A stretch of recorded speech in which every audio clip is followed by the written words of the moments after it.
Hello viewers, meshy Green's में आपका स्वागत है। आज हम जानेंगे इस प्लांट के बारे में। आप ये जो प्लांट देख रहे हैं, ये ड्रेसिना का प्लांट है। इसके बहुत सारे नाम हैं, ड्रेसिना और डेसिना, सॉन्ग ऑफ इंडिया, या फिर इसे महात्मा भी कहा जाता है। हमारे पास ये जो वैरायटी है, ये थोड़ा वेरीगेटेड प्लांट है। इसमें रेड आता है, ग्रीन आता है, शेडेड आता है, ग्रीन और वाइट आता है। हमारे पास ये जो प्लांट है, ये रेड और ग्रीन के कॉम्बिनेशन में ये प्लांट मौजूद है ना। आज हम इस प्लांट के बारे में पूरी जानकारी देंगे कि अगर हमने इसे नर्सरी से ख़रीद कर लाया है तो हमें इसे ग्रो करने के लिए किस तरह के पॉट की ज़रूरत होती है, हमें इसकी मिट्टी किस तरह से होना चाहिए, है ना। साथ ही साथ हम यहाँ ये जानेंगे कि इसे कितने सनलाइट की ज़रूरत होती है और पानी हमें इसे कब और कितना देना चाहिए, है ना। इसके साथ साथ हम यहाँ इसके प्रोपोगेशन का तरीका जानेंगे। उसके साथ साथ इसका सबसे ख़ास पॉइंट इसका फर्टिलाइजेशन का और पेस्टिसाइड्स के बारे में भी हम पूरी जानकारी लेंगे, है ना। अगर आपने हमारे चैनल मैशी ग्रीन्स को सब्सक्राइब नहीं किया है तो प्लीज़ हमारे चैनल मैशी ग्रीन्स को सब्सक्राइब कर दीजिए और वीडियो को हम जल्दी से शुरू कर लेते हैं, है ना। ये जो प्लांट है, ये बहुत ही इजीली अवेलेबल प्लांट है। आपको किसी भी नर्सरी में आराम से मिल जाएगा।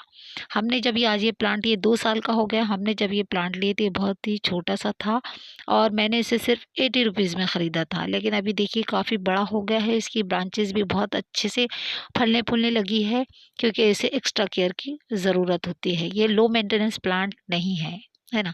चलिए बात करते हैं इसके गमले या पॉट की। तो हम जब इसे ख़रीद कर लाते हैं, रिपोर्टिंग करते हैं, तो हमें इसे क्या 12 इंची के गमले में, कम से कम 12 इंची, ये जो आप मेरे पास गमला देख रहे हैं 12 इंची का गमला है, आपको इसमें से ट्रांसफ़र करना है। चाहे तो आप गमले का साइज़ बढ़ा सकते हैं, लेकिन छोटे गमले में अगर आप इसे रखेंगे तो इसकी जो जड़ें रहेंगी वो अच्छी तरह से फलेंगी फूलेंगी नहीं, है ना। और हमने यहाँ प्लास्टिक के गमले में इसे ये लिया है। अगर आप चाहें तो मिट्टी के या सीमेंट के पॉट में भी आप इसे रख सकते हैं, है ना। चलिए अब बात करते हैं सॉइल की। तो जैसे कि हमने आपको अपनी हर वीडियो में बताया कि सॉइल जो है वेल ड्रेन्ड होना चाहिए और इस पौधे को जो है ये एकदम ड्राई मिट्टी पसंद है ना। मॉइस्चर तो इसको मॉइस्ट एटमॉस्फेयर पसंद है, लेकिन मिट्टी इसकी हमेशा ये बात का ध्यान रखें कि मिट्टी इसकी ड्राई हो। देखो मैंने यहाँ पर, आप देख रहे हैं इस गमले में जो मिट्टी है वो बिल्कुल मॉइस्ट है, नम है, ड्राई है और गीली नहीं है। गीली और सौगी मिट्टी में ये रूट रॉट्स बहुत जल्दी पकड़ लेता है। रूट रॉट्स की वजह से पौधा धीरे धीरे करके मर जाता है। इसलिए हमें इसे अल्टरनेट डे पर पानी देना चाहिए और तभी दें जब हमें ऐसा लगे कि मिट्टी सूख गई है, ड्राई हो गई है, तभी दें। और गर्मी या समर के सीज़न में इसको एक्स्ट्रा केयर की ज़रूरत होती है, इसलिए इसे आप मॉर्निंग में, अर्ली मॉर्निंग में धूप तेज़ होने से पहले आप इसे एक वक्त इसके पानी दे दें, है ना। चलिए अब बात करते हैं सनलाइट की। तो इसे सनलाइट पसंद तो है, ये इंडोर और आउटडोर दोनों तरह से रखते हैं, लेकिन आउटडोर में अगर आप इसे रखें तो बहुत ही अच्छी तरह से ये फलता फूलता है। आउटडोर में रखने पर आप इसे सिर्फ ब्राइट सनलाइट में रखें, डायरेक्ट सनलाइट में नहीं रखें। अगर डायरेक्ट सनलाइट में रखेंगे तो इसकी जो पत्तियों के टिप्स है वो धीरे धीरे करके सूखने लगते हैं और पौधे की जो पत्तियां हैं वो ड्राई हो जाती है ना। और पौधा ऐसा लगता है कि जैसे मुरझा सा गया हो, एकदम मर गया हो, है ना। तो बस मिट्टी इसी तरह से ले कि आप इसमें 50% गार्डन सॉइल ले लें और इसमें 30% आप गार्डन कंपोस्ट डालें और 20% इसमें आप रिवर सैंड या बजरी डालकर इसको वेल ड्रेन सॉइल बना सकते हैं, है ना।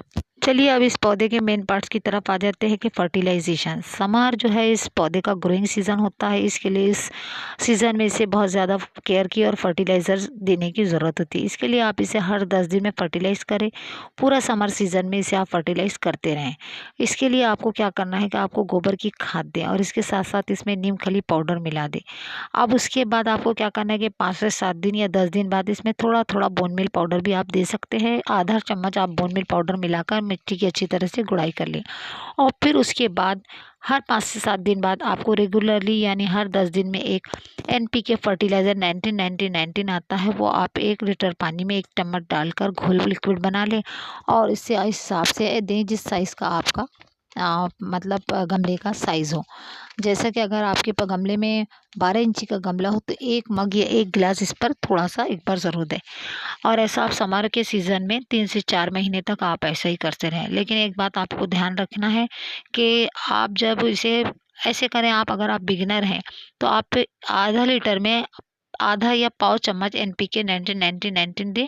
और क्योंकि गर्मी के सीज़न में पौधे को फर्टिलाइज़र देने से पहले जो है ना बहुत सोचना पड़ता है, क्योंकि इस सीज़न में पौधा बहुत सेंसिटिव हो जाता है और पौधे के जलने का खतरा बना रहता है। तो अगर आप बिगिनर हैं और आप किसी झंझट में नहीं पड़ना चाहते, तो आपको एक काम करना है कि आपको सिर्फ आधा लीटर पानी लेना है और उसमें डाइल्यूट बनाने के लिए आपको पाव चम्मच इसमें फर्टिलाइज़र जो है NPK 19-19 डालें और इस तरह से इसका डाइल्यूट लिक्विड बनाकर आप इसको फर्टिलाइज़र बनाएं। इससे इसका पौधे के जलने का जो खतरा है वो कम हो जाएगा। ऐसा आप रेगुलर करते रहें। उसके साथ साथ आप गोबर की कंपोस्ट साल भर इसे देते रहें। गर्मी के सीज़न में सिर्फ आपको NPK फर्टिलाइज़र बना कर ही इसका फर्टिलाइज़ करना है ना?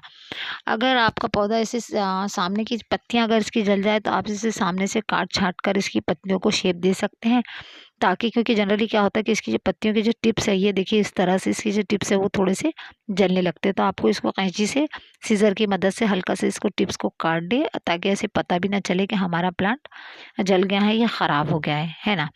चलिए अब बात करते हैं प्रोपगेशन की। तो प्रोपगेशन करने के लिए आपको इसकी छोटी-छोटी ब्रांचेस जो है इसको काट के बस मिट्टी में ऐसे ही दबा देते, इसका प्रोपगेशन चालू हो जाता है और मल्टीप्लाइड हो जाता है। पौधा जो है मल्टीप्लाइड हो जाता है। लेकिन और ये खुद ही अपने आप ही ऑटोमेटिक हो जाता है ना? चलिए अब बात करते हैं पेस्टिसाइड की। तो इसमें जो रूट्स है उसमें फंगस लगने का खतरा बना रहता है। इसके लिए जब आप इसको फर्टिलाइज़ करें, तो आप उसके साथ ही आपके यहाँ जो भी आपके एरिया में अवेलेबल पेस्टिसाइड मिलता हो, जैसा फंगिसाइड मिलता हो, तो मैलाथोनिया या कोई भी जब भी मिलता हो, तो आप इसमें फर्टिलाइज़ जब कर रहे हो तो उसके साथ 1 चम्मच इसके अंदर डाल सकते हैं। साथ ही साथ आप इसमें 2 चम्मच नीम खली का पाउडर भी डाल सकते हैं। अब रहा सवाल इसके ऊपर के हिस्से में पेस्ट अटैक का, यहाँ इस एरिया में कभी-कभी पेस्ट आ जाते हैं और ये पौधे की जो पत्तियाँ हैं इसको बारीक-बारीक छेद कर देते हैं, सुराख कर देते हैं। तो उससे बचने के लिए आप इसके ऊपर सोपी स्प्रे का इस्तेमाल कर सकते हैं। उसके लिए आपको सिंपली कुछ नहीं करना है, आधा लीटर आपको पानी लेना है और उसमें आधा चम्मच आपका डिश वॉशिंग जेल बनाकर इसके ऊपर आपको अच्छी तरह से स्प्रे कर लेना है, बस, है ना? और ये जो पौधा होता है ये गर्मियों के दिनों में एक्स्ट्रा केयर मांगता है, इसलिए इसके ऊपर बहुत ज़्यादा ध्यान देने की ज़रूरत होती है। जब भी आप सुबह और शाम पानी दें, तो इसके पौधे को अच्छी तरह से मतलब नहला दें, शॉवरिंग कर लें। और गर्मियों के सीज़न में ऐसे जो पौधे रहते हैं या कोई भी पौधे रहते हैं, उनको आप झुंड में रखें, ताकि एक दूसरे की मॉइस्चर लेकर जो है वो अपने आप को मेंटेन करके रख सके, है ना? तो बस आज की वीडियो में इतना ही। मिलते हैं फिर किसी नई वीडियो के साथ। तब तक के लिए thanks for watching. God bless you. Bye bye.